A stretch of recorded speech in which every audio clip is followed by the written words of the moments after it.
Vamos a determinar la intensidad de campo magnético generada por una espira circular de corriente como la que mostramos en el esquema, por medio de la ley de Biot-Savart. Recordemos que la ley de Biot-Savart, para el caso de un diferencial de corriente, entonces podemos escribir esta ley como I por dl,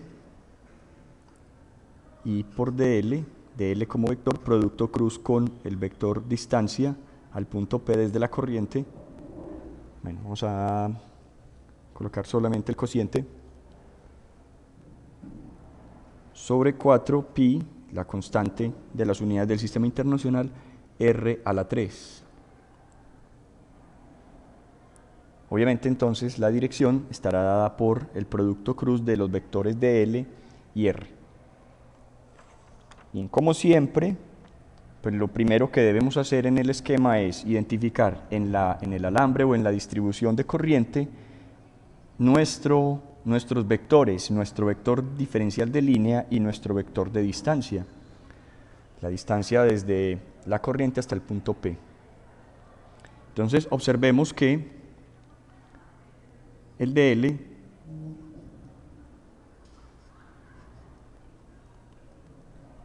es el siguiente. Si consideramos una distancia radial, unas coordenadas cilíndricas, o en este caso pues en 2 dimensiones serían unas coordenadas polares, entonces digamos que tenemos aquí un diferencial de carga, de corriente, y obviamente entonces el dl tangencial sería, este sería nuestro dl. Aquí tenemos un diferencial de arco y nuestra distancia r al punto P como vector apunta al punto P, es decir, siempre r apunta al punto. Entonces tenemos esta identificación. Ya tenemos un dl. Observemos que ese dl se puede escribir de la siguiente manera. Es este diferencial de arco que tenemos acá, que involucra la abertura de este ángulo que me queda un poco difícil dibujar acá, pero vamos a intentar escribirlo acá, es un diferencial de phi, este ángulo, y multiplicado el ángulo por el radio me daría esta distancia, que esta pequeña distancia es el arquito, que es un dl como escalar y sería igual a rho de phi. Así las cosas, entonces este pequeño alambre que se llama dl, que es igual en coordenadas cilíndricas a rho de phi o en coordenadas polares, como lo queramos interpretar, es igual a una distancia en la dirección phi por un vector que va obviamente en la dirección en que crece phi. Es decir, este dl, bien escrito, sería la magnitud dada por rho de phi y la dirección a sub phi. Bueno, vamos a usar, como siempre, para los vectores unitarios la a. Entonces tenemos el vector a sub phi. Listo, tenemos identificado nuestro primer punto, que es el vector dl. Ahora, el vector r, debemos hacer un análisis. El vector r es una distancia z, que no la hemos marcado. La distancia z, que es la coordenada del punto, es toda esta coordenada z. Vemos que está la coordenada z. Entonces sería una coordenada z, y esa coordenada z, para que me dé la resultante de 2 vectores, como este vector r va hacia punto P, este término que va a ser parte de la suma de r, va en la dirección z. Entonces sería z en la dirección a sub z. Y observe que si este vector lleva esta dirección, este vector r o rho, perdón, el rojo, este vector rojo, rho, debe llevar esta dirección. Es decir, que esto va menos,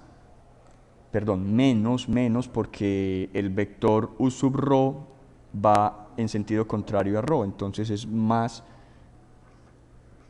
en la dirección contraria a u sub rho. Recuerde, u sub rho es el vector que me indica en qué sentido crece el radio, pero si observan, para obtener este vector r,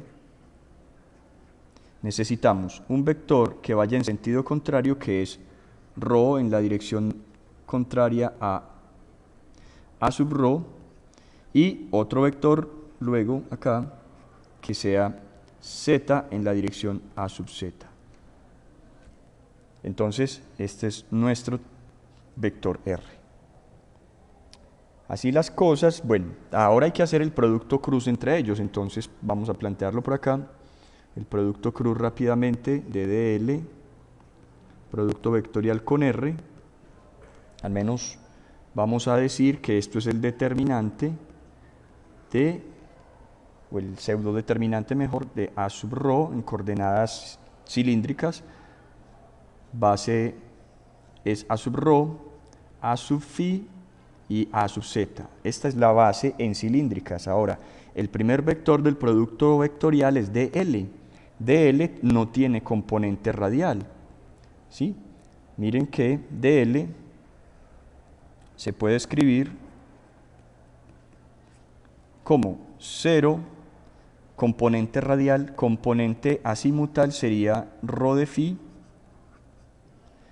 y componente z no tiene, entonces tenemos 0 para la componente radial, rho de phi, componente azimutal y componente z 0. De manera similar, el vector r tiene componente radial dada por menos rho, componente azimutal no hay, y componente z es la coordenada z del punto. Entonces tenemos menos rho, 0 y z.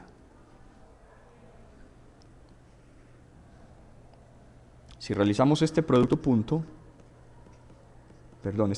cruz, entonces tendríamos, vamos con a sub rho. A sub rho, recordemos, este va con signo más, con signo menos y signo más. A sub rho menos a sub phi. Vamos a hacerlo un poco grande porque después no nos caben las cosas. Y a sub phi y más nuevamente a sub z. Entonces, ¿qué términos van? ¿Cuál es el coeficiente de a sub rho? Pues tapamos la fila de a sub rho y la columna, entonces tenemos rho de phi z menos 0. Ahora tenemos 0 por 0, 0 menos 0 nos da 0. Y de la misma manera para a sub phi, entonces tenemos 0 por z menos 0 por menos rho. Igual nos dará 0 la componente azimutal, y a sub z nos daría rho cuadrado, ¿sí? La componente, pero acá la componente z sería 0 por z, perdón, tenemos 0 por z, componente z sería 0 por 0 menos rho, me tragué un menos, o sea que aquí iría más, rho por rho de phi.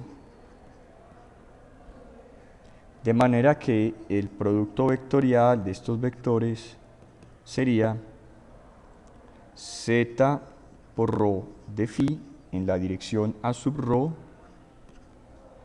más 0 u sub phi a sub phi más rho cuadrado de phi en dirección a sub z.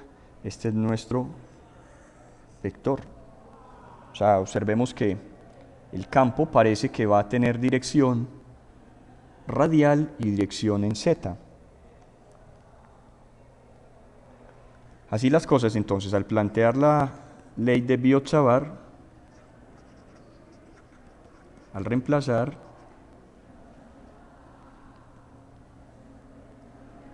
vamos a tener lo siguiente. H, que no es más que la integral de los diferenciales al integrar sobre toda la espira, sería igual a I sobre 4pi y por el producto de L cruz R, que este producto tenemos z rho de phi en dirección a sub rho más rho cuadrado de phi en la dirección a sub z sobre la magnitud del vector R, que esta magnitud la podemos obtener de acá, sería las componentes al cuadrado en raíz cuadrada, es decir, rho cuadrado más z cuadrado, todo a la 3/2. Ahora el problema es hacer esta integral. Esta integral pues la podemos partir en dos. Tendríamos entonces h igual a, primero tenemos un factor común que puede salir de la integral, que es I sobre la corriente sobre 4pi, y tenemos una primera integral de línea, son integrales de línea, z rho con el diferencial que manda aquí, que es de phi, sobre rho cuadrado más z cuadrado a la 3/2 en la dirección a sub rho. Ojo, estos vectores son variables. Este vector varía con phi. Por tanto, no lo puedo sacar de la integral. Más otra integral de línea a lo largo de toda la espira, que sería rho cuadrado de phi, rho cuadrado más z cuadrado a la 3/2 a sub z. Como a sub z siempre apunta en la dirección de crecimiento de z, a sub z no varía ni con rho ni con phi, es decir, es constante. Lo podríamos sacar de la integral en el siguiente paso. Entonces, al hacer estas integrales, ¿cómo vamos a proceder? Pues en la primera integral observen que al mover el diferencial, al mover la corriente, al mover el diferencial de línea por toda la trayectoria circular, z no va a cambiar porque el punto P no se mueve, es decir, z permanece constante. Al ser una espira circular, el radio ρ tampoco varía, es decir, permanece constante. ¿Qué quiere decir esto? Que z y ρ no varían con el diferencial de phi, los puedo sacar de la integral. Igual podemos hacer con ρ cuadrado más z cuadrado, todo esto a la 3/2. De manera que en la integral de línea quedaría de phi a sub ρ. Y esta integral para phi habría que hacerla desde 0 hasta 2pi. Muy bien, por este lado. Más la segunda integral, sacamos constante, ya dijimos ρ cuadrado a sub z, a pesar de ser vector, es constante. Y el denominador. De manera que la integral de phi de 0 a 2pi.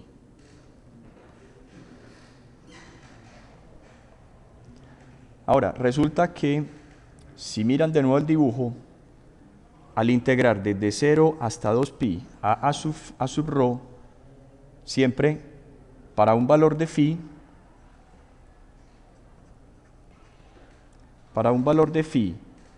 phi sub 0, siempre habrá otro valor menos phi sub 0 que apuntan en sentidos contrarios, o sea, habrá un a sub rho y habrá un menos a sub rho, de manera que la integral de a sub rho, al hacer el giro desde 0 hasta 2pi, esperamos que nos dé 0.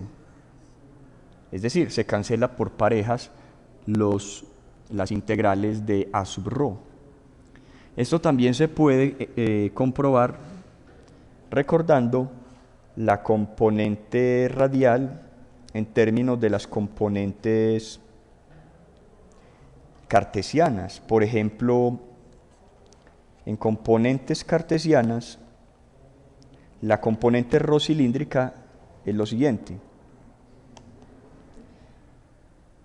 Si escribiéramos a sub rho en términos de componentes x y y, tendríamos que a sub rho sería coseno de phi en dirección a sub x más seno de phi en dirección a sub y. Si reemplazamos a sub rho por esta expresión, obtendríamos 0. ¿Sí? Entonces, al hacer esta integral de a sub rho de phi, nos daría 0. Es otra manera de hacerlo a partir de esta expresión. Es un trabajo que ustedes pueden realizar.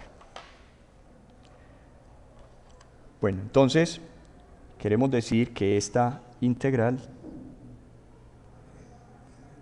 vale 0 y solamente me queda la siguiente expresión para h. H va a ser igual a lo siguiente: i sobre 4pi rho cuadrado a sub z rho cuadrado más z cuadrado a la 3 medios, y la integral de phi de 0 a 2pi nos daría 2pi. De manera entonces que esta es la expresión para el campo de la espira, el campo generado por la espira. Vamos a escribirlo entonces completo, un poco más organizado. Sería I es igual a la corriente por pi rho cuadrado. Vamos a conservar este pi, no lo vamos a cancelar, el 2 sí lo vamos a cancelar, y nos quedaría abajo un 2pi que multiplica a rho cuadrado más z cuadrado a la 3 medios. En dirección, la dirección del campo solamente es a sub z.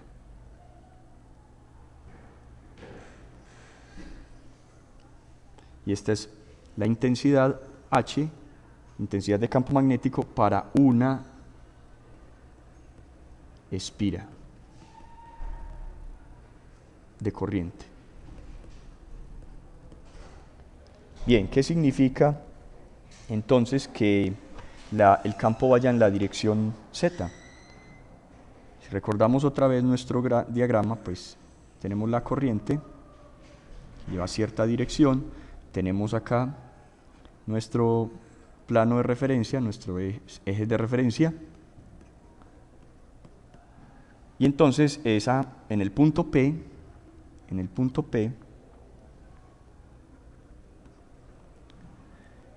nuestro campo, nuestra intensidad de campo magnético llevaría la siguiente dirección. Este sería nuestro vector H. Como pueden observar, creíamos que iba a tener componente radial, pero se cancelan por pares de alambres, entonces la integral resulta ser 0 y el campo total, la resultante, solamente tiene componente z.